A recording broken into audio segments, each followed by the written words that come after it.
Ok ហ្នឹងហើយសួស្តីអ្នកទាំងអស់គ្នាជួបមួយខ្ញុំទៀតហើយថ្ងៃហ្នឹងខ្ញុំនឹងធ្វើការនិយាយតាក់ទងជាមួយនឹងការ set up នៅ3 software MSI ដោយប្រើប្រាស់ GPO ឥឡូវដើម្បីចូលមកការធ្វើការបង្កើត set up នៅ MSI យើងត្រូវបង្កើតនៅ folder មួយនៅក្នុង server របស់យើងតែខ្ញុំដាក់ folder ហ្នឹងគឺឈ្មោះថាមានឈ្មោះថា software deploy deploy ក៏បាន deployment ក៏បានតែខ្ញុំដាក់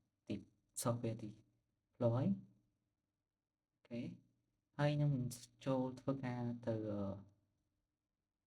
តឡើងនៅ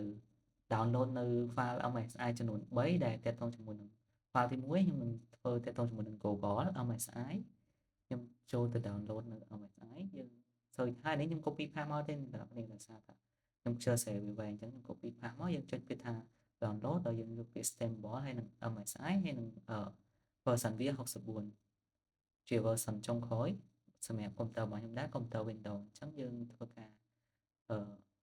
click នៅ upset and download ហើយនឹង file មួយទៀតទាក់ទងជាមួយនឹង file តាក់ទងជាមួយនឹង file តឡើងតាក់ទងជាមួយនឹង file VLC អ្នកនរគ្នាសម្រាប់ play video ក៏ MP3 អីអញ្ចឹងណាអញ្ចឹងយើងចូលមកកាន់ version ចុងក្រោយដូចគ្នាគឺ version 64 LVC 64 3.9.2 ណាហើយនឹង file មួយទៀតគឺតាក់ទងជាមួយ firewalk ដែលខ្ញុំ firewalk MSI ដែលខ្ញុំបាន download រួចរាល់មកហើយដាក់ក្នុងម៉ាស៊ីន server របស់យើងនៅពេលដែលយើងដាក់ចូលទៅក្នុងម៉ាស៊ីន server របស់យើងចូលធ្វើការកំណត់ property នៃ folder មួយហ្នឹងដោយយើងយក share and share សម្រាប់ everyone permission វាគឺសម្រាប់ read only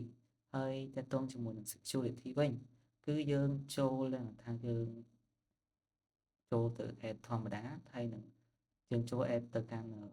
ក្រុម GPO មួយណាឬមួយក៏ក្រុមទាក់ទងជាមួយនឹង department មួយណាដែលអាចប្រើប្រាស់នឹងវាបានហើយសម្រាប់ខ្ញុំដែរខ្ញុំយក department computer science ដែលខ្ញុំបានបង្កើតរួចរាល់មកហើយនៅក្នុង domain នៅក្នុង RUPP របស់ខ្ញុំក្នុង RUPP របស់ខ្ញុំហើយយើងចុចនៅពេលដែលយើងស្វែងរកនៅក្រុម department computer science ហ្នឹងហើយយើងចុចពាក្យថា OK ហើយចុច check ណាម្ដងទៀតក៏បានហើយចុច select OK ទៅហើយតើតងជាមួយនឹងការ control របស់វាយើងយកវាតើតងជាមួយ read and execute read folder ហើយនឹងread ដែលយើងកំណត់ឲ្យមានសិទ្ធិត្រឹម3ហ្នឹងហើយយើងចុចពាក្យថា apply ហើយនឹង select OK គឺរួចរាល់ហើយបន្តមកទៀតដែរយើងចូលទៅកាន់បន្តទៀតហើយយើងចូលទៅកាន់តើតងជាមួយនឹង GPMC របស់យើងចូលទៅកាន់នៅក្នុង domain local របស់យើងហើយនឹង select ពាក្យតើតងយើង mouse down វាទៅហើយនឹង create នៅ new GPO ថ្មីមួយដាក់ឈ្មោះថា software deployment អានេះដោយសារខ្ញុំវាមានឈ្មោះច្រើនគ្នាអញ្ចឹងខ្ញុំបង្កើតទៅដាក់សញ្ញាដកនៅកណ្ដាលអញ្ចឹង software department ហើយយើងគ្រាន់តែ select OK ទៅអញ្ចឹងហើយគឺវាយើងបានបង្កើតតទៅជាមួយនឹង software department នឹងរួចរាល់ហើយតទៅជាមួយនឹង GPO ហ្នឹងណាអញ្ចឹងយើងចូលមកកាន់ក្នុងហ្នឹងយើងជ្រើសរើសពាក្យថា policy ហើយយើងរកពាក្យថា software setting ហើយនឹង software installer ហើយយើងធ្វើការបង្កើតនៅ package ថ្មីហ្នឹងមកដោយយើងខ្ញុំបានដាក់នៅ package មួយហើយនេះគឺជាវីដេអូកាត់តខ្លីហើយមួយទៀតគឺតាក់ទង add ជាមួយនឹង VLC របស់យើងចូលទៅក្នុងហ្នឹងហើយជាមួយនឹង firewall របស់យើងចូលទៅក្នុងហ្នឹងដោយយើងជប់ពាក្យថា assign ហើយ select OK ទៅគឺជារួចរាល់ហើយអូខេ assign គឺអូខេគឺមានន័យថាចប់ពីការបង្កើតរបស់យើងគឺចប់តែប៉ុណ្្នឹងហើយអញ្ចឹងយើងទៅតេស្តនៅ client server របស់យើងតាក់ទងមួយក្រុម policy របស់ខ្ញុំមាន user 2នាក់អញ្ចឹងខ្ញុំដាក់ឥឡូវខ្ញុំតេស្តខាង user មួយទេតែ user មួយហ្នឹងឈ្មោះថាប៊ូលេងសុកអញ្ចឹងនៅពេលដែលយើងចូលទៅដល់ហ្នឹងហើយយើងធ្វើចូលទៅកាន់ user ហ្នឹងហើយយើងធ្វើការ update នៅ command prompt របស់យើងដាក់ថា gp update ដើម្បីឲ្យវាតែថាវាដំណើរការវា set up នៅក្នុងម៉ាស៊ីន client របស់យើងអូខេនៅពេលដែលយើងចុច GP update force វានឹងដំណើរការហើយនឹងសួរថាជើងចង់ restart អត់បើយើងចង់ restart យើងចុច yes ហើយនឹងវាយមកហើយនឹង OK ទៅវានឹងនេះហើយវានឹងចុច restart សិនឲ្យយើងឥឡូវយើងចាំ plate វានឹង restart ហើយនៅពេលដែលវា restart ហើយយើងនឹងឃើញថាអឺ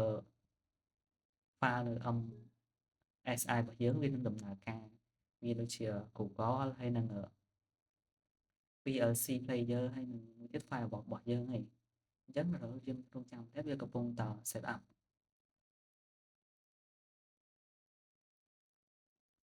nên đóនេះអាចគិតថាវីដេអូយើងខ្លីព្រោះថាខ្ញុំកាត់thêmច្រើនដែរអញ្ចឹងតែខ្លីៗទេឥឡូវយើងចូលមកវិញទៅយើងនឹងឃើញថាវាបានតឡើងក៏ set up រួចរាល់ហើយនៅ